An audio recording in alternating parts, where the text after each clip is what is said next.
Mes amis, j'espère que vous allez bien. Dans cet épisode, je vais vous raconter comme d'habitude 2 histoires qui font bien flipper. Vous êtes extrêmement nombreux à participer au concours sur Instagram. Je vous rappelle, vous pouvez gagner 20 fois 50 € sur Amazon. Je me réjouis de faire le tirage au sort, sauf erreur, c'est le 7 décembre si je dis pas de bêtises. À vérifier dans la description du post, mais il me semble que c'est ça. Si toi aussi tu veux participer, n'hésite pas à cliquer sur le lien qui est en description. Et voilà, je peux que te souhaiter bonne chance. On va faire un truc, toutes les personnes qui regardent cette vidéo et qui ne sont pas abonnées, je vous invite maintenant à faire pause sur la vidéo, à cliquer sur le bouton s'abonner et dites-vous qu'en faisant ça, vous m'aidez énormément. Et pour vous, c'est plutôt cool, vous verrez à chaque fois qu'il y a une nouvelle vidéo en ligne, comme ça, vous n'en loupez absolument aucune. Voilà, petit instant promo terminé, je vous invite à éteindre la lumière de là où vous trouvez, et on est parti pour la première histoire. Cette première histoire, mes amis, c'est celle de Lorraine. Lorraine, c'est une fille de 18 ans qui a toujours rêvé de faire du cinéma depuis qu'elle est gamine. Pendant son temps libre, elle regarde des making-of toute la journée. Carrément, elle connaît des scènes par cœur et elle s'imagine elle-même jouer, alors qu'en ce moment, elle est simplement en train de ranger sa chambre. Donc vous l'aurez compris, l'acting, c'est vraiment sa passion depuis toujours. Sa famille, elle trouve ça mignon, ils rigolent parfois un petit peu parce qu'elle parle de passer des auditions pour avoir des premiers rôles dans des grosses productions alors qu'elle n'a même pas encore commencé une école de théâtre. Mais par contre, Lorraine, ça ne la décourage pas du tout, au contraire, ça la motive énormément. D'ailleurs, elle s'est récemment inscrite à des ateliers d'acting, elle bosse vraiment dur pour ça, elle y passe tout son temps libre, parce que c'est beaucoup plus qu'un rêve, c'est carrément une vie qu'elle veut faire là-dedans. Du coup, un matin, lorsqu'elle est en train de regarder son téléphone avant d'aller en cours, elle tombe sur une annonce de casting qui lui paraît très pro, dans le sens la description est très claire, il y a des infos très précises, et visiblement, ça parle d'un court-métrage qui est indépendant et qui cherche des débutants très motivés pour un nouveau projet. L'annonce dit qu'il recherche des profils naturels, il n'y a pas besoin d'expérience, il faut simplement être sincère et disponible pour faire un essai devant la caméra. Lorraine, c'est exactement ce qu'elle attend depuis des mois, c'est-à-dire un truc accessible, un truc où il faut simplement de l'envie sans avoir fait de grandes écoles de théâtre ou je ne sais quoi. Et elle, ça lui permet d'être à l'aise, de pas se sentir ridicule. Du coup, ce qu'elle fait, c'est qu'elle remplit le formulaire de contact, elle met son prénom, son âge, une petite phrase pour montrer sa motivation et elle clique sur envoyer en se réjouissant déjà d'avoir la réponse. Cette réponse, elle arrive dès le lendemain par mail, elle l'ouvre et là, elle est beaucoup trop contente parce qu'elle a été retenue pour un premier rendez-vous, un essai simple de 20 minutes dans un bâtiment et il aura lieu ce week-end. Donc forcément, elle saute sur l'occasion. Le samedi arrive et Lorraine, elle se prépare comme si elle allait déjà tourner un film. Elle s'habille normalement, rien de surjoué, elle se maquille légèrement, elle répète quelques phrases dans sa tête et ses parents, ils savent vaguement où elle va. Ils lui souhaitent bonne chance, sa mère lui demande quand même l'adresse exacte au cas où il devait arriver quelque chose. Mais Lorraine, malheureusement, elle est tellement dans l'euphorie qu'elle oublie de lui donner l'adresse avant de partir. Elle va prendre le bus, elle arrive devant le bâtiment, c'est une sorte d'immeuble avec des bureaux relativement classiques. Donc elle entre, elle suit les panneaux, elle voit sur une feuille qu'il est imprimé un truc du style casting salle 3 et ça la rassure encore plus parce qu'elle se dit ok, c'est organisé, c'est pas un truc organisé à la zeub. Probablement qu'il y a d'autres candidats parce que le chemin est vraiment bien indiqué, donc c'est safe. Est-ce que l'instinct de survie de Lorraine est proche de zéro ? On s'en rapproche. Notre amie, elle traverse un couloir, elle ouvre une porte, et là, elle tombe sur un homme d'une trentaine d'années qui est relativement propre. Il a une belle chemise, il est bien coiffé. C'est le genre de gars qui est pas du tout intimidant et il est très poli, très calme. Donc, ça la rassure. En plus de ça, le mec lui sourit, il lui dit bonjour et il lui demande si elle a trouvé facilement. Donc très vite, Lorraine, elle se sent à l'aise. Elle se détend, c'est le premier casting qu'elle fait, donc forcément, il y a du stress, mais elle sait aussi qu'il y aura beaucoup d'autres castings dans sa vie, donc il faut qu'elle s'y habitue. Le type lui donne un formulaire à remplir et là elle voit qu'on lui demande absolument tout, que ce soit son adresse, son numéro de téléphone, des contacts d'urgence, des informations très personnelles et même son numéro de sécurité sociale. Sur le moment, ça la surprend un petit peu, mais elle se dit que c'est peut-être normal, que vu qu'elle va probablement signer des gros contrats, il faut avoir ces infos. Mais en même temps, pour elle, ça reste une supposition parce que, comme je vous le rappelle, elle n'a aucune expérience. Donc, elle ne sait tout simplement pas ce qui est logique ou pas. Mais pour elle, ça lui paraît normal parce que ce gars, il a l'air très professionnel, très gentil. Il est pas bizarre, donc elle ne se pose pas plus de questions que ça. Elle remplit tout, elle rend la feuille et le mec lui dit de la suivre pour aller dans la salle d'essai. Il l'emmène dans une pièce complètement vide où il y a simplement une chaise dans un coin. Il y a un trépied avec une petite caméra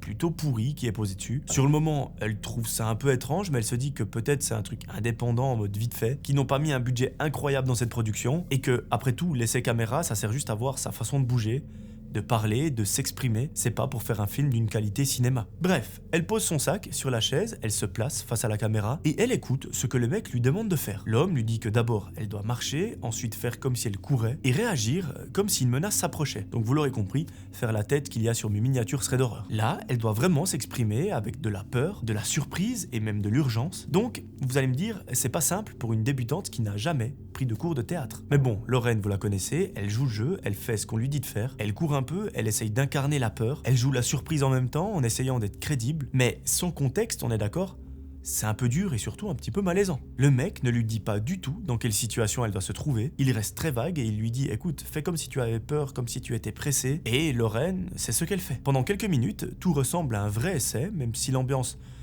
est un petit peu malaisante et même un petit peu étrange, et c'est là que le premier red flag arrive. Lorraine entend le clic de la porte qui se situe derrière elle, elle fait son truc devant la caméra, du coup, elle se retourne et elle voit que le mec qui est avec elle dans la salle vient de verrouiller la salle à clé. Le gars, il voit bien que Lorraine elle a remarqué, donc il lui lance un petit sourire en disant simplement que c'est juste pour ne pas être dérangé et que comme c'est le week-end, il y a beaucoup de passages dans le couloir, donc autant être tranquille. Donc bon, pour Lorraine, ça lui paraît logique, mais quand il lui dit ça, elle a l'impression que le ton du mec est beaucoup plus sec et plus autoritaire qu'avant, sans qu'elle arrive vraiment à définir pourquoi, et elle se rend compte qu'elle se trouve dans une pièce totalement vide avec une vieille caméra, un inconnu et une putain de porte qui est fermée à clé. Elle se dit donc que c'est pas si rassurant que ça. Lorraine reste là, au milieu de la pièce, et elle capte directement que le mec n'a plus du tout la même attitude que tout à l'heure. Ce n'est pas un détail subtil, c'est vraiment un changement radical. Il bouge moins, il parle moins, et ce qu'il dit sonne beaucoup plus froid et beaucoup plus direct qu'avant. Avant, Lorraine, elle nous explique qu'il lui demandait gentiment les choses, il la faisait rire, il détendait l'ambiance, il la mettait à l'aise, mais là, il veut qu'elle fasse exactement ce qu'il lui dit sans poser de questions, comme si le mec c'était le plus grand réalisateur de tous les temps. L'homme s'approche pour ajuster la caméra,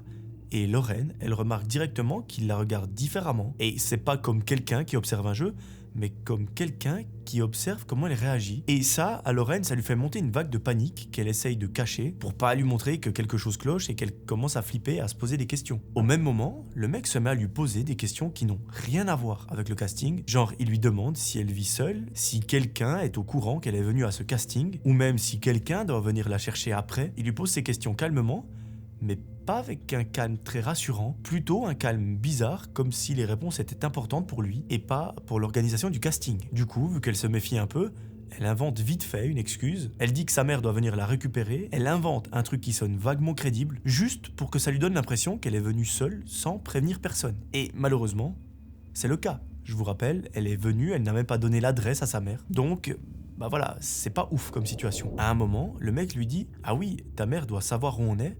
étant donné que c'est elle qui t'a accompagné tout à l'heure. Là, Lorraine dit « Oui, elle sait exactement où c'est, elle m'a déposé juste devant. » Sauf que le mec perd un petit peu le sourire qu'il avait, il se redresse, il marche dans sa direction très lentement et il lui balance comme ça « Lorraine, tu me prends un petit peu pour un con, non ?» Notre amie, elle est gênée, elle essaye de dire « Bah non, pas du tout. Elle m'a accompagné, c'est pour ça que je suis arrivé en avance. » Le gars lui répond et il lui dit « Écoute-moi bien, si tu veux que je sois gentil avec toi, il va falloir qu'on se fasse confiance tous les deux. Et là, je sais que tu es en train de me mentir parce que je t'ai vu sortir du bus. » Notre amie reste complètement figée. À ce moment-là, elle se sent extrêmement bête d'avoir menti et elle a l'impression d'avoir déclenché une colère monstrueuse en lui. Et puis comment ça, le mec lui dit « Si tu veux que je sois gentil avec toi, ça veut dire quoi? Est-ce que c'est des menaces ?» Là, on est d'accord, le mec, il a clairement l'intention de lui faire du mal. Et ça, Lorraine, elle le capte instantanément. Elle n'ose plus rien dire, elle n'ose même pas bouger. Et il lui dit que si elle veut vraiment ce rôle, elle a intérêt à faire ce qu'il lui dit. Donc, elle continue à faire tout ce qu'il demande, mais ce n'est plus du tout pour le casting. Son seul but à elle, ce n'est pas d'obtenir un rôle, parce que déjà, il n'y en a pas. C'est simplement de gagner du temps, parce qu'elle comprend qu'il faut qu'elle se barre d'ici, et rapidement. Donc, plus elle va gagner du temps, plus elle va réussir à le distraire. Et à un moment, elle pourra peut-être se barrer en courant, ou peut-être que sa mère va retrouver sa localisation par je ne sais quel hasard. À un moment, le mec réajuste la caméra, il lui dit de s'éloigner un petit peu pour qu'on la voie en entier, et elle joue, elle marche, elle imite la peur, mais tout ce qu'elle fait, c'est calculer, parce qu'à chaque fois, elle essaye de se rapprocher un tout petit peu de la porte pour trouver une solution et se barrer le plus vite possible. Lui, de son côté, il n'a pas capté, il continue comme si de rien n'était. Il lui dit de refaire encore la scène, de remarcher, de faire comme si elle avait peur. Il insiste vraiment pour qu'elle y mette vraiment des vraies émotions, et à chaque fois, sa voix devient plus dure, et ça la met extrêmement mal à l'aise. Notre amie coopère, elle fait des petits mouvements pour se repositionner dans le cadre, mais elle se rapproche de la porte centimètre par centimètre, en jouant la fille appliquée qui écoute les consignes, simplement pour ne pas qu'il s'énerve. Lorraine est devant la caméra et le mec lui dit que c'est ok pour cette prise et qu'on va en faire une autre. Cette fois-ci, il lui dit qu'il va la mettre dans une vraie situation. Comme ça va l'aider à être beaucoup plus naturel. Et là, il lui dit un truc horrible que notre ami ne va jamais oublier. Il lui dit « Maintenant, Lorraine, imagine, tu es dans cette pièce, enfermée avec moi, et tu ne ressortiras jamais vivante d'ici. » Lorraine, elle le regarde en mode qu'est-ce que t'as dit? Et il lui répète qu'elle doit lui montrer son émotion s'il lui disait qu'elle était enfermée ici et qu'elle ne reverrait plus jamais la lumière du jour. Elle est complètement paralysée, elle ne bouge plus et des toutes petites larmes commencent à tomber sur son visage. Là, le mec est hyper satisfait, il lui dit: voilà, ça c'est une vraie émotion, c'est pas de la comédie parce que tu sais que c'est la vérité. Le mec, en voyant que Lorraine reste figée par la peur, il se met à corriger le cadrage, il se concentre sur l'écran et pendant qu'il fait ça, il arrête de la regarder parce qu'il met ses deux mains sur le trépied pour le stabiliser. Il se penche un peu pour mieux voir l'écran et c'est là que Lorraine voit l'ouverture parfaite. Ce mec a le regard complètement fixé sur le petit écran, il ne fait plus attention à elle, il est persuadé qu'elle reste derrière en attendant les consignes, donc elle se met à courir en direction de la porte, elle pose sa main sur la clé et elle la tourne pour se barrer de là. Le mec s'en rend compte, donc il lui court après, mais Lorraine ne réfléchit plus du tout. Elle court dans le couloir le plus vite possible, elle descend les escaliers à toute allure, elle manque de se péter la gueule 2 ou 3 fois, vraiment elle a de la chance de pas tomber, mais elle continue, elle pense juste à sortir de cet immeuble sans se faire rattraper par ce fou furieux. La jeune fille sort du bâtiment, elle tremble de partout, elle a énormément de peine à reprendre son souffle, elle sort son téléphone et elle appelle la police, tout en continuant de courir. Elle leur donne son prénom, son nom de famille, l'adresse, et elle raconte ce qui s'est passé de façon très rapide, au point où l'opérateur qui est derrière, donc le policier, lui dit: écoutez, j'ai pas compris, il faut répéter. À un moment, dans une ruelle, elle se colle contre un mur. Au loin, elle regarde l'entrée de l'immeuble. Et elle, à tout moment, elle s'attend à voir la porte s'ouvrir, le gars sortir de là pour pouvoir la chercher. Mais heureusement, pour l'instant, il n'y a personne. Alors, elle reste là, sans bouger, en tenant son téléphone contre son oreille. Comme ça, elle est toujours en ligne avec le policier. Celui-ci lui dit: écoutez Lorraine, ne bougez pas, restez où vous êtes, cachez-vous, ne faites pas de bruit. Et moi, j'envoie immédiatement une patrouille. Lorraine reste collée contre le mur pendant quelques minutes. Évidemment, ça lui semble être une éternité. Et très vite, la police arrive. Il y a 2 voitures qui se garent juste devant elle, et lorsqu'elle voit les policiers sortir des 2 voitures, elle fond en larmes. Un d'entre eux s'approche doucement de Lorraine, il lui parle calmement et lui demande ce qui s'est passé, et elle le raconte tout. Le policier note chaque détail, un autre appelle du renfort, et il lui demande ensuite de rester dehors pendant qu'il monte à l'étage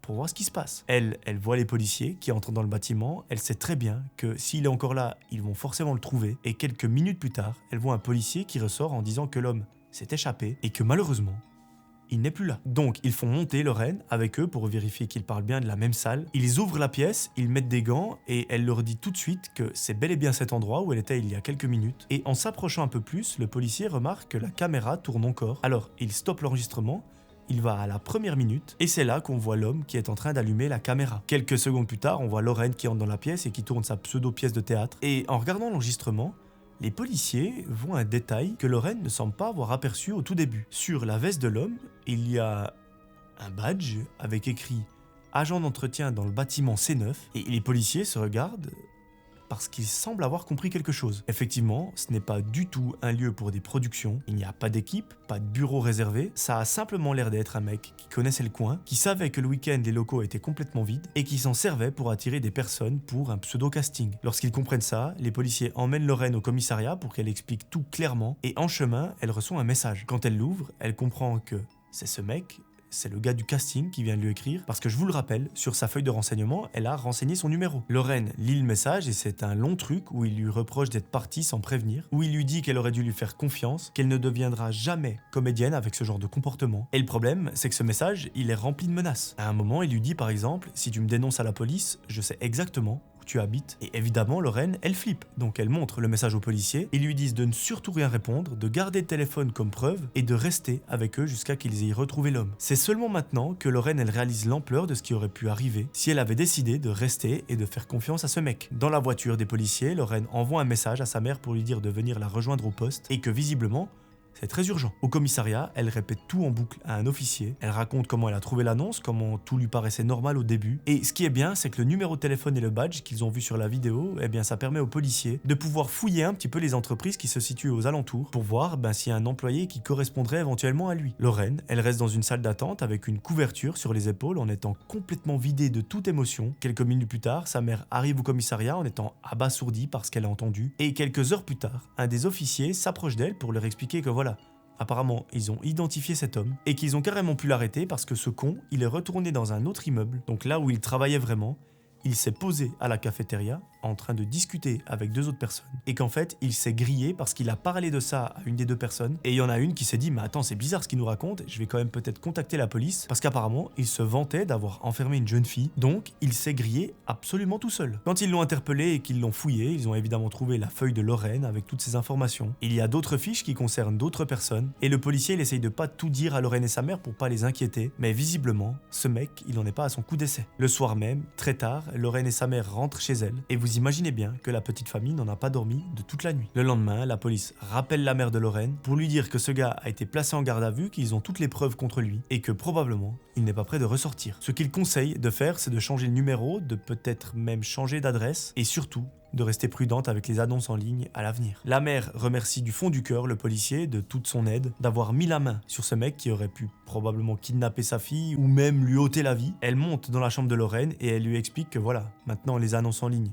c'est terminé, que si vraiment elle veut faire du casting, ses parents l'aideront, mais que c'est hors de question qu'elle se rende dans un lieu qu'elle ne connaît pas, avec quelqu'un qu'elle n'a jamais vu, dans un but qu'on ne connaît pas trop. Voilà, c'est la fin de cette histoire, j'espère qu'elle vous aura plu. Perso, j'ai trouvé intéressante, donc si c'est le cas pour vous, n'hésitez pas à me le dire en commentaire. Je vous rappelle, abonnez-vous à la chaîne, et moi je vous propose de reprendre une petite boisson, et on est parti pour l'autre histoire. Cette deuxième histoire, mes amis, c'est celle de Yannick. Yannick, c'est un gars de 26 ans qui bosse en pharmacie depuis plusieurs années et il nous raconte qu'il a fait une première année de médecine et ensuite il s'est spécialisé pour être pharmacien parce que, tout simplement, c'est son rêve depuis qu'il est tout petit. Lui, il a toujours su qu'il voulait soigner les gens, mais pas en étant médecin parce qu'en fait, il ne se sentait pas capable de l'être. Alors, il a décidé de bifurquer et de devenir pharmacien et ça lui convient parfaitement. Si jamais vous pensez que vous n'êtes pas capable de faire quelque chose, eh bien, oubliez tout de suite cette idée parce qu'on est capable de beaucoup de choses. Il faut simplement se convaincre et juste croire en soi. Yannick, il a toujours aimé les métiers où tu bouges, où tu parles aux gens et où tu sens que ta journée va passer extrêmement vite. En gros, le mettre dans un bureau et faire des tâches très répétitives à longueur de journée,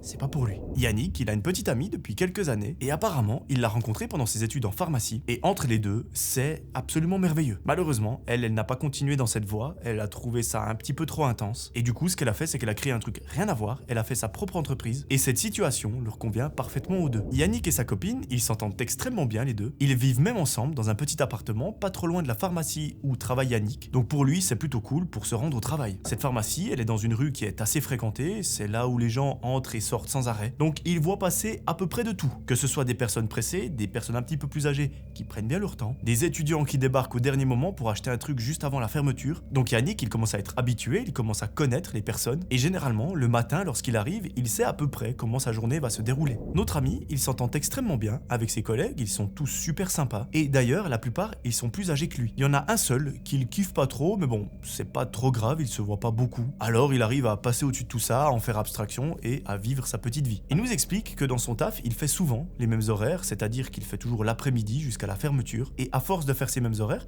il a pris l'habitude de reconnaître les clients réguliers. Et justement, un jour, en plein milieu d'après-midi, Yannick remarque un mec, et ce gars, il ne l'a jamais vu auparavant. Il nous le décrit comme un gars étant assez banal, plutôt grand, qui a à peu près 30 ans, et visiblement il porte un jeans bleu, un sweat à capuche noire. Donc rien de spécial, vous allez me dire, sauf qu'il a une façon de regarder autour de lui comme s'il voulait absolument croiser le regard de personne. Donc visuellement, il n'est pas bizarre, mais sa manière d'être, elle l'est légèrement. Cet homme, lorsqu'il rentre dans la pharmacie, il s'avance vers le comptoir où se trouve Yannick et il lui demande des choses très précises comme des compresses, du désinfectant, des pansements et une bande. Yannick, il veut servir son client, du coup il va chercher ce qu'il lui faut. Il lui emballe tout ça dans un petit sac et il lui annonce le prix. Au moment où il entend ça, le mec il lève limite la tête comme s'il ne voulait pas être reconnu. Il paye et il ne dit même pas merci, ni au revoir, et il se barre aussi vite qu'il est arrivé. Yannick trouve son comportement assez étrange, mais bon, des gens chelous, il envoie à l'appel, donc il n'y pense plus trop, et il reprend sa journée comme si de rien n'était. Il range des boîtes, il sert d'autres clients, parfois il fait un petit rapport, et il nous raconte que le lendemain, le même gars revient exactement à la même heure, et il achète les mêmes produits à l'identique. Là encore, Yannick ne se dit pas que c'est chelou, il se dit simplement que le mec doit avoir une blessure qui traîne, ou un truc qui ne veut pas se soigner, ou encore qui cicatrise mal, et ça arrive. Donc, une fois que le mec est devant lui au comptoir, il lui demande, un peu de façon mécanique, si ça va mieux, parce que c'est quand même un peu son métier de savoir si les gens vont bien. Et surtout, s'ils arrivent à se soigner correctement. Au moment où il lui dit ça, le mec marmonne un truc du style « Oui, ça va, c'est bon ». Et il lui dit pas vraiment ce qu'il a ou quoi que ce soit. À nouveau, une fois que le mec s'est barré, Yannick continue sa journée. Sauf que, ce mec, il revient le lendemain. Inutile de vous dire ce qu'il a acheté, les mêmes objets. Sauf que ce qui change par rapport aux autres jours, c'est que cette fois-ci, il ne passe pas au comptoir pour demander tout ça. Il va lui-même se servir dans la pharmacie parce que c'est des choses qui sont en libre service. Donc en gros, il n'y a pas besoin d'avoir d'ordonnance pour ça. Mais vous en doutez, comme dans un magasin normal, il est forcément obligé de passer à la caisse. La caisse de Yannick, elle est vide, donc il n'y a pas de client. Donc en gros, le mec pourrait très bien y aller, sauf qu'il préfère attendre derrière une cliente qui, elle, est à une autre caisse. Donc clairement, Yannick, il comprend que peut-être que ce mec a un problème avec lui, parce qu'en gros, il ne veut pas se faire encaisser par Yannick. Là, notre ami commence à trouver ça un petit peu bizarre. Il lui fait signe en lui disant « Monsieur, je suis libre, si vous voulez que je vous encaisse, venez ici vers moi. » Mais lorsqu'il lui dit ça, le mec l'ignore complètement. Là, c'est sûr et certain,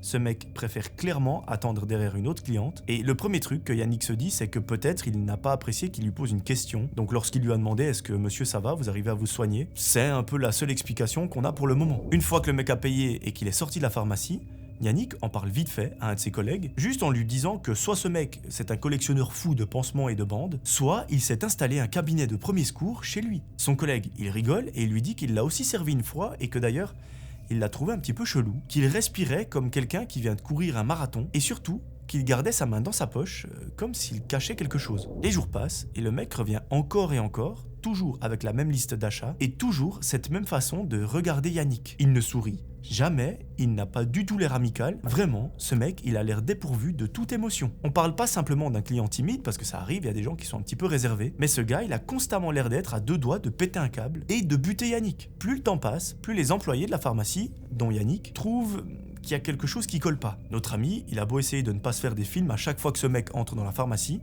ça change pas qu'il sent qu'il peut vriller à tout moment, sortir un flingue et le buter. Un soir, alors qu'ils vont pour fermer la pharmacie, le gars revient encore une fois, il redemande les mêmes produits et Yannick, qui se pose des questions, il lui demande simplement « Comment ça se fait que vous êtes encore blessé ?» Il lui demande avec un ton très léger, il n'y a absolument rien d'agressif. Il essaye simplement d'avoir un côté humain pour peut-être briser la glace. Sauf que là, pour la première fois, l'homme relève complètement la tête, il le fixe et il lui dit d'une voix sèche « Ça ne te regarde pas et tu ferais mieux de faire ton travail. » Yannick, il en faut beaucoup normalement pour l'impressionner, mais là il se sent vraiment pétrifié par ce qu'il vient de dire, parce que le ton qu'il a utilisé, c'est très violent, très agressif, et il n'y a aucun monde où ça devait arriver. L'homme paye ses achats, et il s'en va d'un coup, limite en courant. Un des collègues de Yannick lui dit « Mais laisse tomber, c'est juste un malade. » Mais même ça n'enlève pas le malaise qu'il a instauré dans la pharmacie. Yannick, il a un feeling au fond de lui, il sent que, je sais pas, ce mec il vient pas acheter des choses pour guérir une blessure. Il y a probablement quelque chose d'autre derrière, et maintenant l'idée, c'est de savoir quoi. En tout cas, la chose dont il est sûr et certain,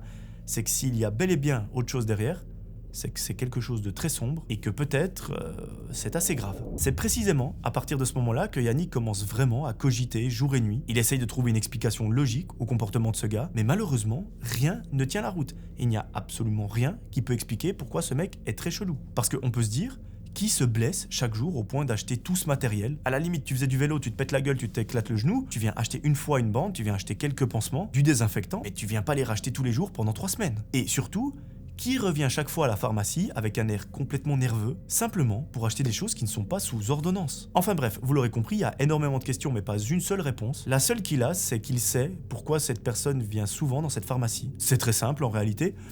C'est la seule du coin. Et en plus de ça, les produits ils sont moins chers que dans toutes les autres pharmacies. Yannick essaye plusieurs fois de se dire qu'il s'en fout, qu'il en a rien à secouer de cette histoire, que c'est pas son problème, mais c'est un peu plus fort que lui. Il a vu ce client trop de fois et c'est beaucoup trop étrange pour que ce soit simplement une blessure, qu'il ait eu du mal à cicatriser, à guérir. Et du coup, même si Yannick il n'a pas envie d'être celui qui se mêle de trucs dangereux, il sent que s'il ne cherche pas la raison, ça va le hanter toute sa vie. Ce réflexe, il nous explique qu'il vient du fait que être pharmacien, c'est avant tout vouloir aider les autres. De la même façon qu'un médecin, il fait ça généralement pour pouvoir aider les autres, pour les soigner, pour améliorer leur vie. Là, Yannick, c'est exactement ça. Donc il se dit, si ce mec est blessé, j'ai envie de l'aider. Mais si derrière, il vient acheter ça pour autre chose, pour soigner quelqu'un qui est potentiellement blessé chez lui, j'ai aussi envie de lui apporter mon aide. Ce que je viens de vous dire là, en réalité, Yannick, il le sent un petit peu plus mal. C'est que pour lui, il a une forte intuition que quelqu'un est en danger. La fois suivante, quand le mec revient à la pharmacie, Yannick est bien décidé à lui demander ce qu'il se passe pour qu'il se confie à lui. Alors, il scanne les articles, il prend l'argent, et il lui pose la question « Monsieur, est-ce que quelqu'un est blessé chez vous par hasard ?» Ça fait quand même beaucoup là, tout ce que vous prenez comme compresse, ça a l'air d'être très grave. Mais à nouveau, l'homme ne répond pas. Il lui dit simplement sur un ton très sec donnez-moi mes affaires, je viens de payer pour. Et c'est là que Yannick lui répète, monsieur, je veux que vous me répondiez, ce n'est pas pour vous embêter ou ni même vous piéger, c'est pour vous aider. Est-ce que vous connaissez quelqu'un qui a besoin d'aide? C'est l'essence même de notre métier. Là, il y a un blanc de quelques secondes, l'homme se rapproche de Yannick, il le regarde droit dans les yeux et il lui chuchote, écoute, espèce de connard, si tu te mêles encore une fois de ce qui te regarde pas, je te fais la même chose. Il attrape violemment le sachet en plastique que Yannick a dans les mains et qui contient tous ses achats et il part sans même récupérer sa monnaie. Notre ami, il est sous le choc par ce qui vient de se passer. Ça sonnait vraiment comme une menace et pas juste en mode « je vais te casser la gueule ». Il ne sait pas si ce mec lui a dit ça simplement pour lui faire peur, mais pour lui, ça lui semblait beaucoup trop vrai et pas réfléchi pour que ce soit de la connerie. Yannick, il en est sûr et certain, quelqu'un qui connaît cet homme est en grave danger. Lui qui pensait au début que c'était son client qui avait des problèmes et qu'il achetait tout ça pour des blessures personnelles, là, il comprend que finalement, ce n'est peut-être pas le client qui est en danger et que c'est peut-être même lui qui fait du mal volontairement à quelqu'un. Quelques jours plus tard, alors qu'il ferme la pharmacie, Yannick voit cet homme ressortir encore une fois avec son sac et là, sans savoir pourquoi et sans même avoir un plan précis, il attrape sa veste, il dit à son collègue qu'il rentre et il sort précipitamment de la pharmacie. Au bout de la rue, il voit le mec, il est en train de marcher assez rapidement et Yannick, il se met à le suivre, pas en mode espion dans un film, pas collé derrière lui non plus, mais il laisse une distance assez raisonnable pour ne pas être grillé. Il n'est même pas vraiment sûr de ce qu'il est en train de faire au fond de lui, mais il sait par contre qu'il doit comprendre une chose, c'est pourquoi ce mec revient dans la même pharmacie acheter les mêmes objets et ce, chaque jour. Et pourquoi ce mec, il est extrêmement violent. Plus il avance dans la rue, plus il sent que son intuition était la bonne, parce que l'homme ne se comporte pas comme quelqu'un qui rentre tranquillement chez lui. Il se retourne toutes les 2 minutes, il traverse la rue très vite, et c'est comme s'il marchait en étant obsédé par l'idée que quelqu'un le regarde. Du coup, Yannick, régulièrement, il ralentit, il accélère, il s'abrite derrière des voitures, enfin, il fait ce qu'il peut, en gros, pour ne pas être repéré. À un moment, l'homme prend une rue beaucoup plus déserte. C'est un coin où il y a les lampadaires qui éclairent à peine la rue. Et Yannick, il commence à se dire que bon, c'est beau, mais ça commence à devenir peut-être un petit peu dangereux pour lui, qu'il devrait probablement faire demi-tour ou qu'il devrait appeler au moins quelqu'un à la rescousse. Mais avant même qu'il ne puisse réfléchir à tout ça, il voit le gars qui entre dans une maison et il se dit « je peux pas abandonner si près du but ». Alors, ce qu'il fait, c'est qu'il se rapproche et il se dit qu'il va simplement aller voir et c'est tout. Il s'approche donc de cette maison et il voit qu'elle est assez vieille. Il fait le tour en regardant et à un moment, il tombe sur une toute petite fenêtre qui se trouve à ses pieds. Il se dit que c'est probablement la fenêtre du sous-sol et par pure curiosité, il se baisse pour voir ce qu'il y a à l'intérieur et là, c'est l'horreur la plus totale. Yannick, à travers cette vitre, il voit une femme qui est inconsciente sur une chaise qui est au milieu d'une pièce dégueulasse et d'un coup, il aperçoit le client de la pharmacie qui vient vers elle. Alors, il se cache, mais il continue de regarder, il ne la lâche pas du regard, cette femme, et il voit ce fou furieux qui sort les bandages et les désinfectants pour visiblement soigner des blessures qu'elle a. Yannick, il constate très vite que la femme, elle est quand même bien amochée, elle a des blessures partout sur les bras, les jambes, le visage, et il se dit, forcément, c'est ce mec qui l'a blessée. Notre ami, il ne peut pas regarder la scène plus longtemps, tellement il est horrifié, il se barre très vite, et il appelle les flics. Au téléphone, sa voix tremble, mais il leur explique tout depuis le début, les achats répétés, l'agressivité de ce mec, et surtout, il dit qu'il y a quelqu'un chez lui qui est retenu probablement de force, et que surtout, cette personne a besoin d'aide. Il donne l'adresse approximative parce qu'il ne sait pas exactement où il se situe. Le policier, au téléphone, il prend la chose extrêmement au sérieux, et lui dit de ne surtout pas essayer d'intervenir et que des agents se dirigent déjà dans la zone, donc il n'a juste qu'à attendre. Yannick raccroche et il se barre de là parce qu'il a trop peur en fait que le gars sorte de chez lui, qu'il sorte un flingue et qu'il le bute. Il rentre donc chez lui en vitesse et au bout d'une petite vingtaine de minutes, son téléphone se met à sonner. C'est un numéro inconnu donc il hésite un peu avant de décrocher. Au final, il répond et c'est un policier qui lui demande de venir confirmer visuellement la maison sans trop s'approcher, simplement pour leur dire « les mecs, c'est bel et bien cette maison, vous pouvez intervenir. » Parce que, je vous le rappelle, Yannick il a donné une localisation assez approximative. Cet endroit, il se situe à 5 minutes à peine de chez lui en voiture, donc il n'hésite pas, il monte dans sa caisse, et il sait qu'il doit y aller, pas pour lui, mais pour cette dame qui est retenue de force. Donc,